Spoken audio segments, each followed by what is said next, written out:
Hey, what's up guys, aarava here, and welcome back to an episode of my F1 2020 My Team Career Mode, and this is it, episode number 44, the finale of Season 2, and we have a double championship decided today between myself and Charles Leclerc for the Drivers' Championship, and ourselves at Aarava Archer Racing and Mercedes AMG. Of course, the Constructors, if you did watch the last episode of Brazil, if you didn't, be sure to check that one out before you see the rest of this one. That was an amazing race for us in the second half, at least one of the best stints I've ever done on this game to secure a really decent position in the Constructors, which means I'm not really too, I don't feel too pressurized for the Constructors, to be honest. I think as long as there's not a disaster for me and Sainz, we should have that in the bag, which is a really nice thing to say because there could have been a lot of pressure knowing the kind of stumbling blocks we have hit in the last few episodes, but the real pressure is that Drivers' Championship. Leclerc is 5 points behind me and he has won 6 out of the last 8 races. 6 wins this season. In comparison, I've only won 2. Sainz has won 3. So he's come out of nowhere in this second half. Very much like the Vettel 2012 sort of thing, or 2013 sort of performance from Leclerc. Obviously, the Ferrari car, apparently according to the R&D graphs, has never been that great still, but I assume he's 100 rated with personal upgrades for Ferrari. At least that's what you guys have thought, and I've kind of, been convinced of that because the pace he's shown versus Vettel's been god tier. So it really is, and because of that god tier pace, it's going to be quite difficult, I think. I go well at Abu Dhabi in qualifying. Race, sometimes I've had issues with tyre wear, I can't lie, I can't get away from that. So it is going to be a bit of an uphill battle, I really do feel, because if he's fighting for the win, then, I can't do anything. If he's going to win it, and I come second, he's going to win it, because obviously it's basically just comes first. Obviously, if someone else was to win, then it's a different story. So I'm kind of almost hoping and praying that Hamilton or Bottas, just someone, even Sainz really, could come through and help me out and push us both down the order to make it a bit more of a, closer battle in that kind of sense, points-wise. But it's going to be a tall order, because he's been at the sharp end every single race. Even the races he didn't win, I think he came second or third. So he really is the man on form. And if you've been paying attention to this whole chart here of the entire season, you can see actually Hamilton, how out of form he has been for pretty much 2/3 of this season. Bottas started off so strong. Mercedes looked strong just as a whole team, but Hamilton individually, he's just really not looked himself. He's kind of almost looked like 2011 Hamilton, basically. And Leclerc has been, if this was Ultimate Team, he would be in form completely. So he has got to be, if you're placing bets on this, he would be the favourite, I would say, unfortunately. But we're going to try our best, as always, and we can still maybe do some work to help ourselves out. We're going to do some weight training for Sainz, last minute training just before the Abu Dhabi Grand Prix and activity timeline to try and push him on, because of course there is still a fight in the Constructors, so I don't want to get too complacent. We need to make sure that Sainz does well, and as a team we outscore Mercedes just to finish out the season strong. I would hate for Mercedes to erode our entire cushion in this last race and for us to just win it by a few points, because really over the course of the season I felt like let's be honest, we've comfortably been in the lead for a lot of this season. So as a Constructor, I think we deserve to finish out the season with a cushion to Mercedes to really show, the first time of asking, and we've absolutely smashed it as a team.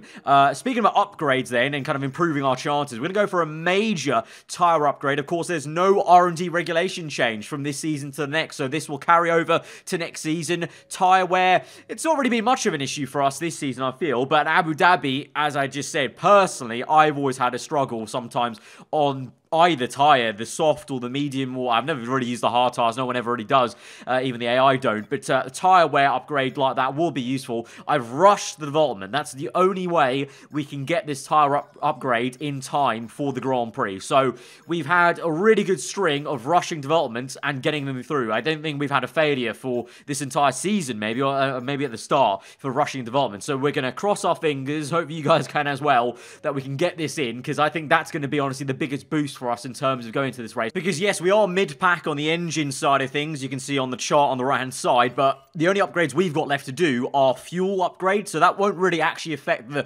overall actual performance of the engine. It'll just obviously allow us to be in rich mix. But last episode, we had no real issue with fuel saving. In lean mix, we can really lift and coast and save the fuel like nothing, basically, in a matter of a few laps. So I'm not too worried about that. And aero, we're still top of the entire chart in terms of drag, actual downforce. It's just about trying to find that balance balance, I guess, with the setup, which in the last few races maybe we haven't got right. You know, Mexico, we went, you know, kind of extreme towards low downforce. Brazil, we went a little bit higher downforce, which did help us on the hard tyres, I felt. So that's why I definitely thought that upgrade was the best way to go about it. But we're going to now have to advance through the activity timeline and see if it comes through. So we do the, you know, weight training with science. We now wait and see if those upgrades are going to come through. They're right at the end there, you can see, along with an engine upgrade from Honda. But there you go. We rushed the chassis upgrade. It comes in. But look at this Honda upgrade. This is the final natural upgrade, I think, for pure power from Honda. And look at the chart now. You saw, just compare it if you go back in this same video. You know, all of us, AlphaTauri, Red Bull, and us, we've jumped Ferrari, Renault, Racing Point. They're all ahead of us.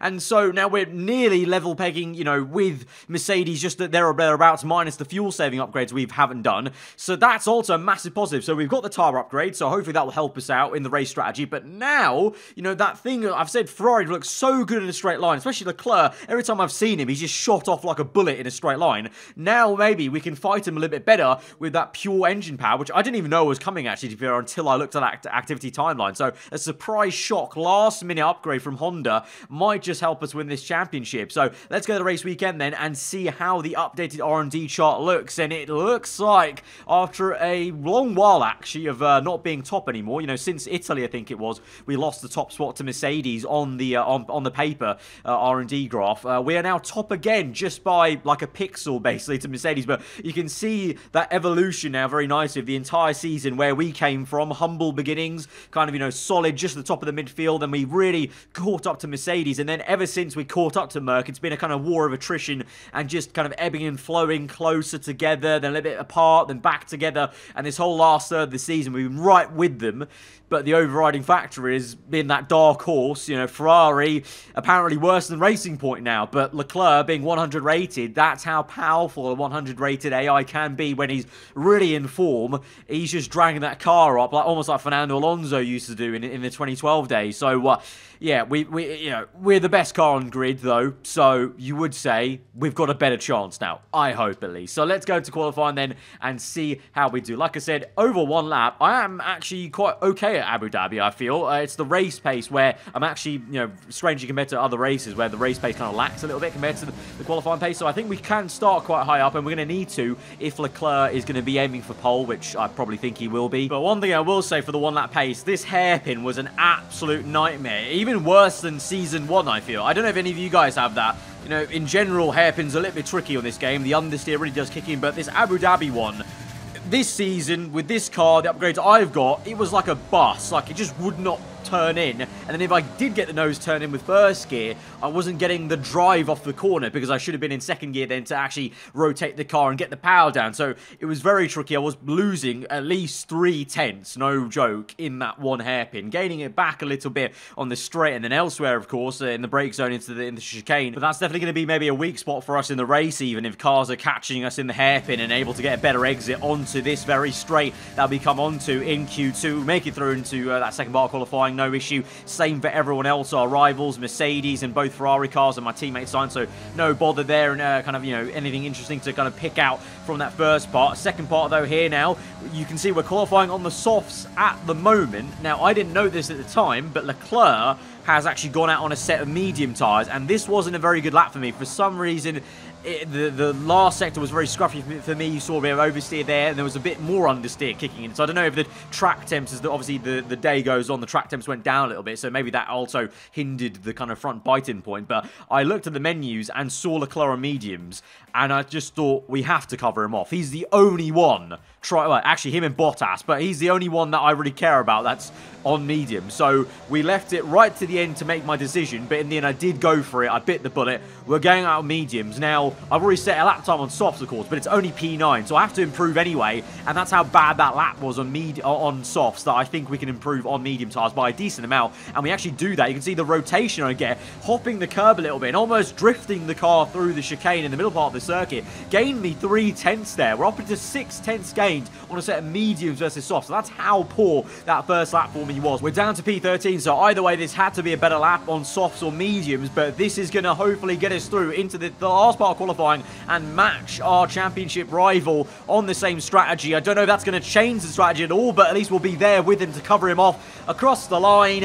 What is it going to be on the bottom left? We wait, and wait, and there it is, finally updates, and we're up into P3. Good stuff there. We actually beat Sainz by only a tiny margin. It's actually so close. Bottas did not make it through into the top 10 on his medium strategy, so that's why I really didn't care about him there, but myself and Leclerc do. So we're the only two guys in the top 10 starting the race tomorrow on medium tyres. As I said, I don't know if that'll actually change the strategy because the tyre wear is so high here at Abu Dhabi that it may just mean that we're just using a set of softs at the end of the race. If it does change the strategy, that's going to be pretty damn big for me to cover him off that way. So I was so happy we were able to do that. It's the first time I've ever actually followed Leclerc in qualifying, because he's done that a few times already, because he's been so quick at times at doing that alternate strategy in the second part of qualifying. But now we're here through into the top 10 shootout on the first lap. We've got two sets of soft tyres now to use because we only used one set in Q2. So that's going to be hopefully of use, but we did lock up quite badly into the chicane and the last corner there on that first run. We still beat Sainz though, despite those lockups, and so some time lost. But we're about 4 tenths behind Leclerc, I think that was. He's got 2 tenths on the likes of Hamilton. Yeah, so we've got to gain 4 tenths to try and match him for pole. I don't think we'll quite get 4 tenths, but let's see how we go into the chicane, trying this time to not lock up. We do, but this time we get a bit more momentum through that. We didn't lose as much time, I felt, and we maintain the kind of, nearly 3 tenths we've gained during this lap. So this could be enough for the first row at least. Into the last sector, we lose some time. A lot of understeer kicks in the last 2 corners, and we're just losing time in time, but we gained some back on the exit though. Across the line, 2.5 tenths gained. What's that going to be enough for? Will it be the second or first row? It's going to be the second row, 3rd place though, and that's going to be directly behind Leclerc. Hamilton is going to be front left of me in 2nd place, and Leclerc directly ahead of me, the man I'm fighting for the Driver Championship. But he gets pole. No surprise, really. I don't think any of you guys will be surprised at that. I'm happy that Sainz is there, kind of forming a checkerboard with Red Bull. Vettel, in his final outing in Formula 1 in this career mode save of ours, qualifies down in P7 compared to his teammate. He's nearly 6 tenths off there, or 5.5 really. So that just shows how good Leclerc's AI is really this season. And so this is it then. It's time to go to the grids and go on to the final race of this season. It's the championship decider. It's the final chapter of the season then here at the spectacular Yas Marina circuit. It's a race where the pole sitter failed to finish in 3 of the first 4 events. A front row start here is by no means a guarantee of victory, so we go into battle once more as we get underway at the Abu Dhabi Grand Prix. The Yas Marina circuit, just over 3.4 miles long with 21 corners and 2 very long back straights. There are 2 DRS zones going into the heavy braking zones of both turn 8 and turn 11 and offer plenty of potential for overtaking. The circuit comes with its fair share of tricky corners as well, in particular 15, 16 and 17, which will certainly test a driver's braking management. Anthony Davidson is with me one last time this year as we bid a fond farewell to another great season of Formula 1. Well, the winter break is looming once again. No doubt many of those teams already have their eyes firmly on next season. But there's still work to be done here. Still championship positions to decide, which can make a big difference to the prize money. So no one's going to be taking their foot off the throttle just yet. It's time to see how our drivers are stacking up after yesterday's exciting qualifying session. Charles Leclerc lines up on pole position, and it's Lewis Hamilton alongside. Looking down the rest of the grid, we have the owner driver, Sainz, Max Verstappen, and Vettel, Ocon, Norris, Stroll, and Sergio Perez. Kvyat, Bottas, Daniel Ricciardo. They'll be starting further back after an earlier grid penalty. And Albon, Russell, Matsushita, Antonio Giovinazzi, and Kevin Magnussen, Grosjean, Gasly, Latifi, and Jack Aitken. And now it's time to head down to the track. Alright, so thankfully for everyone involved, there are no grid penalties into this final race. I'm always quite worried about that with the F1 game in career modes gone by, but thankfully myself, Leclerc, both Mercedes cars, Sainz, no penalties in sight, so it's going to be a straight and fair fight from where we qualified today for both the Drivers' Championship, 5 points in it to Leclerc, and the Constructors. Obviously, we've got a decent cushion, so we just need to bring it home in high points to seal out our team's very first Constructors at the first time of asking as well. I got to add, before we get on to talking about strategy, a little bit of a weird thing with the game. So you're about to see in the race, obviously, as usual, I like to kind of make a bit of a cinematic edit with all the races. I like to put in plenty of replay cameras when I can to just give us a bit of a better edit. But unfortunately, for some reason, the game had a major glitch. I've never seen this glitch, but for some reason, all my replay cameras were replaying back as if we were doing the race at like 10 AM at Abu Dhabi. So the replay cameras are all at daytime, which kind of ruins the ambiance and the kind of dramatic feel I wanted of the night race finale. But there you go. So before anyone comments below, that's why if mid-race and very at the start of this race, if you see it cut to a daytime race, it's the same race. I'm not fooling you. It's just that the game just had this very weird glitch that I've never seen. So quite fitting, obviously. A finale episode, you want it to be the best possible video you can ever make it, and the game obviously screws us over a little bit. So it's just one of those things that happens with Codemasters games, isn't it? So we move on then into the race strategy. We are on a set of medium tyres, of course, with Leclerc, but funny enough, as I said, there's no real difference here. Apparently, a one-stop's not really that useful. We maybe could do it, but it's, you know, what's the point if we're not going to cover off Leclerc? And we may also really risk it if we're going to do a one-stop. So I'm going to do a two-stop with mediums, but I'm going to swap this around a little bit. I'm going to move the soft tyre stint right to the end, because I reckon that's what Leclerc will do. So we'll go 2 sets of mediums and 1 set of soft tyres. The advantage here, compared to starting on softs, is that you, in theory, will have less tyre wear on that soft compound at the end of the race, because you're on lighter fuel, of course. And I know from history, not just on this game, but the last 2 games, Abu Dhabi, that soft tyre is a nightmare once you get to like lap 7. So hopefully others around us will lose pace, and it could just then be a straight fight between myself and Leclerc, which is kind of nice, but also nerve-wracking, because it means I have nowhere to hide. It's just me and him, and honestly, he's very quick. You know, he got pole by 2/10, so this is going to be a tough fight, I think. I've never really felt like a true underdog in a title fight, I'll be completely honest, in the last few series we've done in career modes, but this time I truly think it's gonna really be quite tough to beat him, and he might just finesse us at the end of the season here and lead the championship in the final race.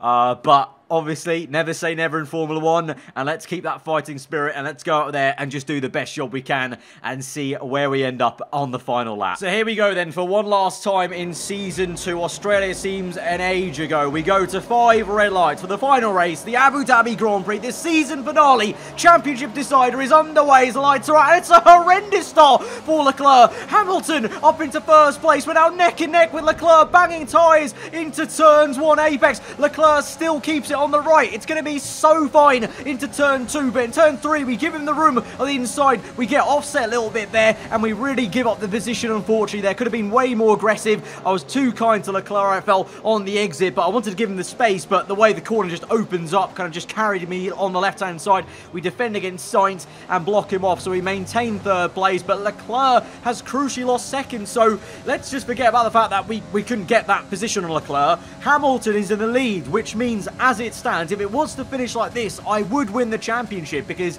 Leclerc needs to gain, obviously, more than 5 points on us. You get 18 for 2nd place, 15 for 3rd, so as it stands, I'm almost praying in a way, you know, it might be a little bit boring, but if Hamilton just waltzes away into 1st place, then we can just stay like this. But we're going to obviously try and fight on and try and catch Leclerc if we can. And I got to say, very much so, I'm feeling these Honda upgrades. That last little bit of pure engine power we got given, and Red Bull and AlphaTauri also got given, you can feel it and you can see it in a straight line. We're catching Leclerc every time we get the chance to have a good run with ERS. And now on lap number 3 with DRS, as we enter this kind of alternate universe with the replay cameras there briefly with the daytime Abu Dhabi. Back to our POV though, on board, and look at this, we're gaining on lap number 3. First time of asking now with DRS on the outside. Easy does it, leave him some space, but we get the job done. And Leclerc's a bit subdued there and just gives up the position in a way. Doesn't really fight it too much as I thought he would, but maybe just waiting patiently for the right time to pounce,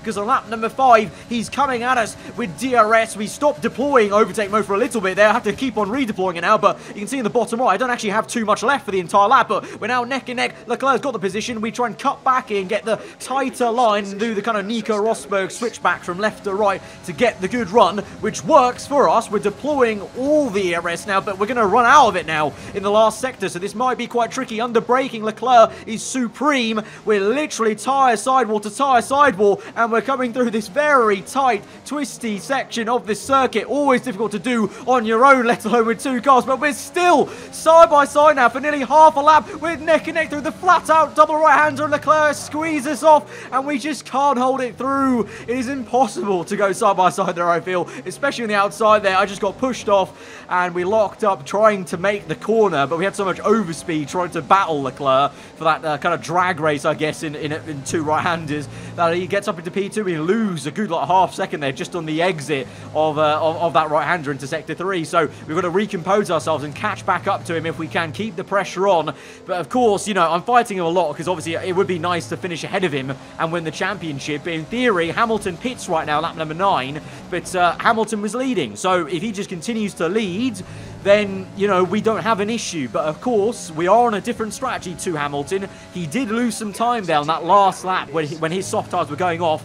And crucially, at the end of this race, me and Leclerc might be quicker than Hamilton on a set of soft tyres, or just better mediums, because we're out of sync of his pit stop window, as am I to Leclerc, because myself and my engineers have agreed to go 1 lap later here on lap number 10, whereas Leclerc's coming on lap number 9. So in theory, that'll give us fresher tyres each stint, but also at the same time, if we lose too much time in the in-lap compared to his out-lap, we could also lose out in this kind of decision we've made. But, you know, we'll go with it, basically, because there's no point now shortening one stint, because otherwise you kind of mess up the last stint, essentially. So I think we'll end this race also pitting 1 lap later, as it is on the strategy window. But we're in now for a set of medium tyres, again, as was Leclerc. Hamilton, though, look at the top left there. He's on another set of soft tyres. So the Mercedes team feel like they have the tyre wear to do, I guess, 2 sets of softs and then 1 set of mediums, or could it be a set of hard tyres? If it is hard, then I'm a little bit worried, because if Hamilton goes on to hard in this race, then we can definitely have a good chance with Leclerc of catching him, and then it gets a bit tricky, because then he could get into first place and get enough points to seal out this championship. So this is, every single lap, this is changing. The maths is in my head. I'm just kind of getting worried of the different scenarios here. But as it stands right now, Hamilton leads. Russell second place in Alfa Romeo car. He's yet to pit from those tyres, I feel. Leclerc's going to overtake him, but if we can try and just close up, as we are, look how much speed we've got here. And Leclerc going for a move on the outside of Russell. Interesting. They make some contact. Actually, you could maybe hear it audibly there, as there was a bit of a whack between the Ferrari and Alfa Romeo. And now we've got a great one. We've done Russell, and we go for the move, go to the left-hand side. I think Leclerc thought we were going right, but we went left with DRS open and deploying all the DRS in the world, and we're up into second place. There is Hamilton, though, a few seconds down the road on soft tyres, though, and he's been on those softs for a few laps now. He pit on lap 7 or 8, was it? So he's been on those tyres for 4 laps. They only go 8 or 9, so in a few laps' time, he's going to really feel that tyre wear, and that's exactly what happens. Lap number 16 now, and what you're watching is we've caught up to Hamilton, and as has Leclerc. Both of us have been pushing and pretty much matching each other's lap times, and we've both caught up Hamilton, who's really now struggling on those softs. And now this is a little bit worrying, because you know, it's almost exciting. Yeah, we're there. We could maybe overtake Hamilton here for the race lead, but it also means I've dragged Leclerc with me into this position where he could get first, and then it obviously all crumbles for our championship fight. So this is really I'm kind of torn. Do I try and now defend against Leclerc, slow him down maybe, and allow Hamilton to get away, or do we just go for the lead? I think, you know, the racer in me is just going to say, we just go for the lead. Let's just go for it. You know, Hamilton's slow. In theory now, will Hamilton go onto hard tyres now? Because, you know, 2 sets of soft tyres is quite bonkers, I feel, for Abu Dhabi. So he might be doing that. So if he is, we need to actually make sure we do get first and actually secure it. So with 11 laps to go in this Grand Prix, we go for the move on Hamilton there in a straight line. We've We've got the measure of him. A little bit wide, though, into this next corner, as we did a lot of the time last season as well. We made quite a few mistakes here, actually, this time in Season 1. But we finished the job out. We are able to defend him, and we're up into first place. Leclerc at the moment in third, but Hamilton now comes in for his second and final pit stop of the afternoon, or nighttime, or daytime, really, if you're looking at this replay camera right now. But we're into first. Leclerc is second, and we go on for a few more laps. But now's the question, what's going to happen now? Because obviously I've got no DRS aid now. Leclerc will have DRS off me. Will he come and attack us? And if he does, you know, if he gets into first, will it be first once we make our pit stops? You know, what's Hamilton saying? What's he doing in his lap times? Lap 18 then, lap later, there's a yellow flag, and that is Verstappen on the right-hand side, who has retired out the Abu Dhabi Grand Prix. The second time in the last 3 races he's had a retirement, so he's going to be absolutely fed up with Red Bull there. You know, he's been, obviously, we know how good Verstappen's AI is, how quick he is in real life and the game, but here he is then, retiring again. He's going to be so frustrated, and so that's why I've said it in conversation, you know, with the teammate choice at the end of the season.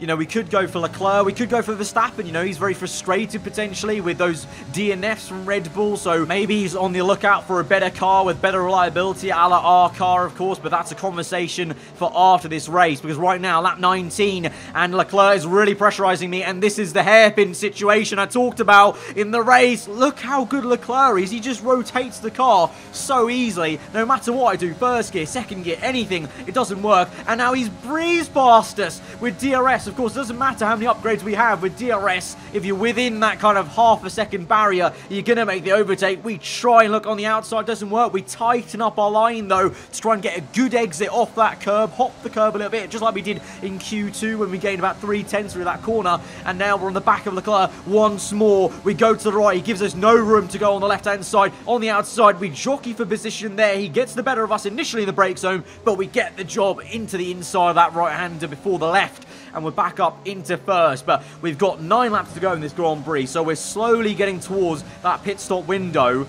Where is Hamilton? He's 24.8, 24.3 now. I don't know what that actually means. I don't actually know how long a pit stop is here at Abu Dhabi. Maybe around 20 seconds. So I think we should actually have Hamilton covered, which is unfortunate, really, because Leclerc's just pit. I come in on the next lap 21, because, of course, we're off sync to Leclerc by 1 lap, as we were. Jesus. Before, with that first pit stop, we nearly deck it into the pit lane there. That was the pressure getting the better of me, I guess, as we nearly slide it into the wall there. Thankfully not, so we now come in, no damage done, and we're onto a set of red wall soft tyres. We were leading this race before the round of pit stops. It's a little bit of a slow pit stop, I can't lie. 2.4, we've done a 1.9 before, so that wasn't as quick as we could have done, lads, but that's it. Well, where is Leclerc? That's Hamilton. That is Leclerc, and he's through, and he's up into first place. Leclerc's through by 2.5 seconds. Hamilton is third. We've both jumped Hamilton, so Hamilton's had a woeful time in traffic, I guess, on a set of medium tyres. But now this is it. Leclerc sets a fast lap of the Grand Prix on lap 23. We've got to answer him. We've got to match him, and we go and do so. 2 purpled, looking for the third. Bit of understeer still in this third sector, even with the softer compound tyre. Just a characteristic of the car and the circuit. But across the line, green last sector. But we match Leclerc's fast lap of the Grand Prix, and we've got to continue to try and match his lap times and reel him in. 1.8 the gap is now. We've got 4 laps left. This is it. We will win the Constructors' Championship. Sainz is in a decent position, P5, so aarava Archer Racing has got that title down for the team. But individually, can I do anything to catch Leclerc? We are gaining. We're under 1 second now on lap 25. But as I said, every time we get to this hairpin, we lose time. Look at that on the top left. We're 1 second, 1.1, and then turn in. Can't get the exit here, no matter what I do. First, second gear just doesn't work, and we lose 3/10 in just 1 exit there. We gain some time back every straight because we've got the better engine power now and rich mix and ERS, and we gain back about 2/10 every straight on this second part of the lap here. But it's just not clicking. There's just not enough time being gained everywhere around the lap. And also, fuel-wise, we're on the teetering edge. We're having to save fuel in the last sector and then use it on the straights. And now also the tyres, even on low fuel, these soft tyres are pathetic at Abu Dhabi, and the fronts are absolutely cooking. And so I'm getting some understeer, but I'm just having to drive through it. I've got no time to cool down the tyres. I just have to drive through the pain and try and rotate the car as best I can. But we're on the second last lap of the Grand Prix. The gap is still 1 1 second. I'm keeping Leclerc so bloody honest. But we just can't do it. We just can't get in that DRS zone and close him up. And now we're hitting tyre wear on the last lap of the Grand Prix in turns 1. So much understeer that was. And I'm just dreading what this hairpin's going to look like. Lock up at the front left, trying to get the car. Remember, at this point, my tyres are cooked. The fronts are kind of brick orange on the internal carcass temperature. And yeah, just such a... I mean, look at that exit. We just lost 5/10 in that one hairpin. And down the straight we'll gain some time, but we've got to save some fuel also to get to the end of this Grand Prix as well, using all the ERS. But here on the last lap, I think this is it. Heartbreak. This is going to be... the tyres are gone. Tyres are gone. Leclerc's got this. He's won 6 races out of the last 8. And like I said, if he got into first, if he got in clean air, he's been unstoppable. 100 rated, I'm sure, in the background. Even if the game doesn't want to show it on the menu screens, I'm sure he's 100 rated. There's no way he's not with the performances he's got, because he's going now towards his 7th win in 9 races. He's been unreal. I can't even have what I've never seen an AI like this. I've never come up against an AI that's been this consistent and this quick at so many different circuits. And so it's a real shame. There's going to be some what ifs of maybe if we covered him off on the same lap, if we, you know, went even a lap earlier to try and undercut, what could have been. But it's GG's, it's fair play. He's been the star of this second half of the season. And so Leclerc is across the line and he wins this Drivers' World Championship. Look, we've missed out on the title and I know you're disappointed, but you've done a fantastic job this season. Really fantastic. We'll go one better next year.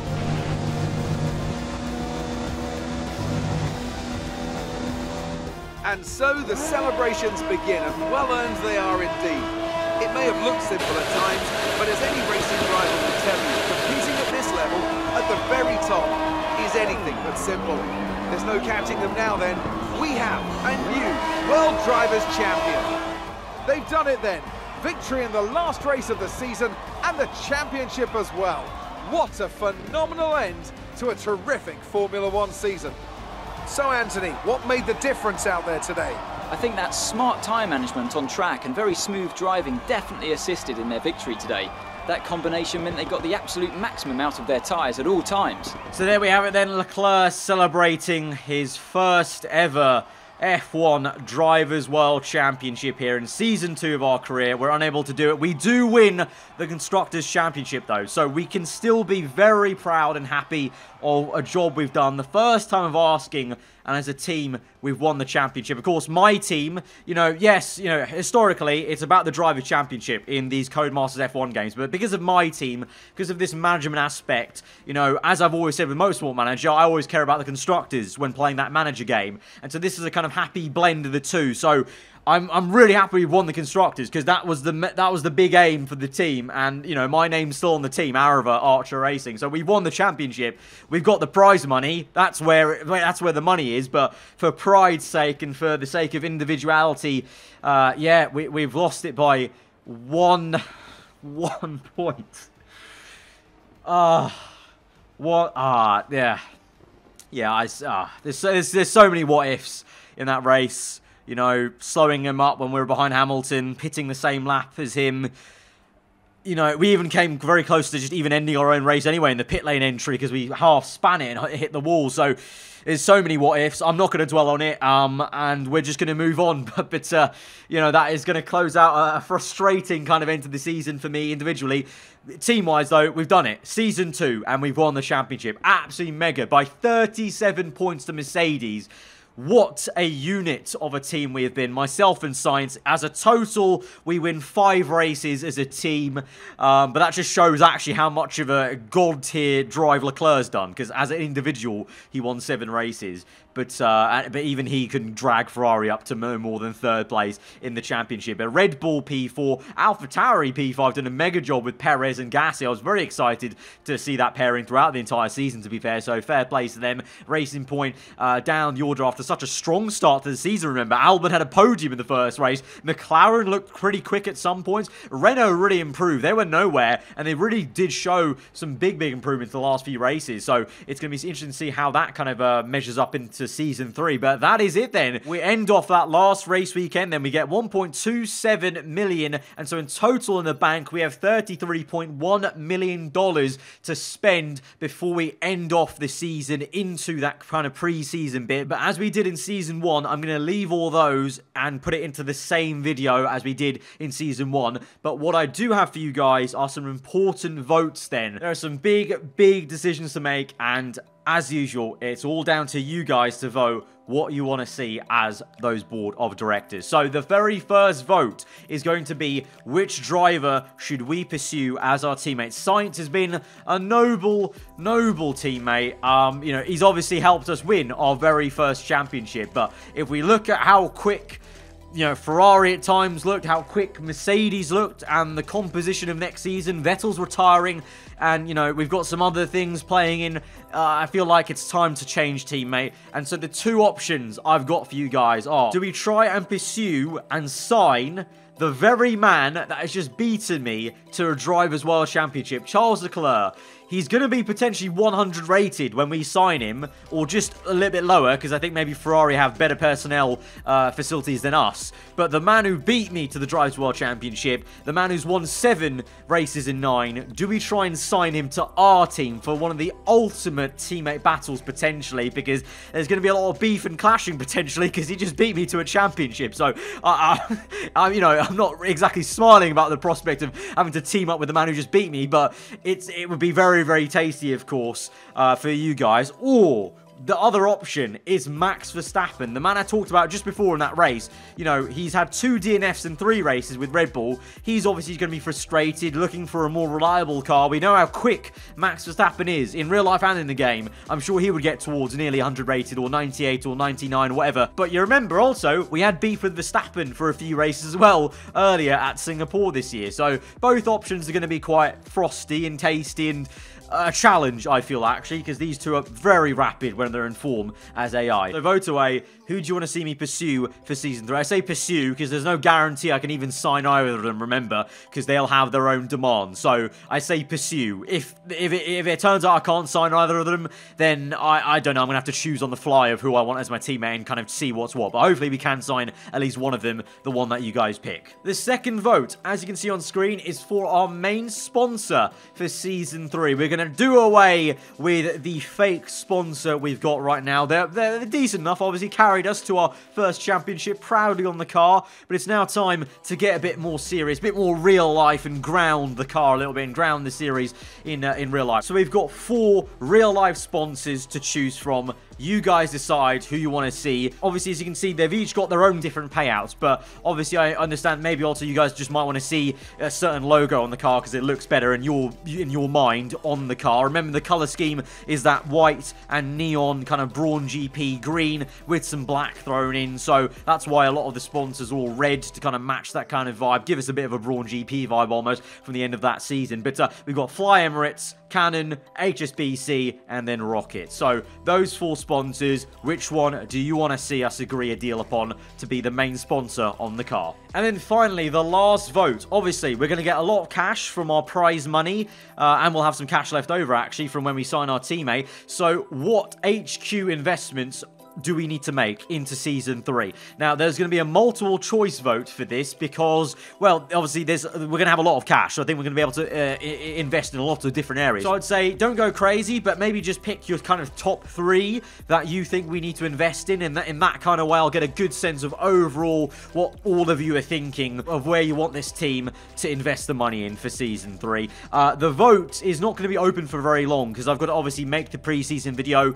get everything prepared, so you're only going to have about 24 hours to vote. So get voting quickly, get your vote in, and then that's going to be it. I'll decide in about 24 hours time, and I'll get going on producing that Season 3 pre-season video. But guys, if you did enjoy this episode and the entirety of Season 2, because Yeah, okay, we didn't win the Drivers' Championship, but to be fair, I saw a lot of you guys rooting for Leclerc because a lot of you obviously have a soft spot for him in real life, like Ferrari, and obviously, even I'll admit, he's won 7 and 9. He kind of almost deserved to make a fairy tale comeback story like that in the championship.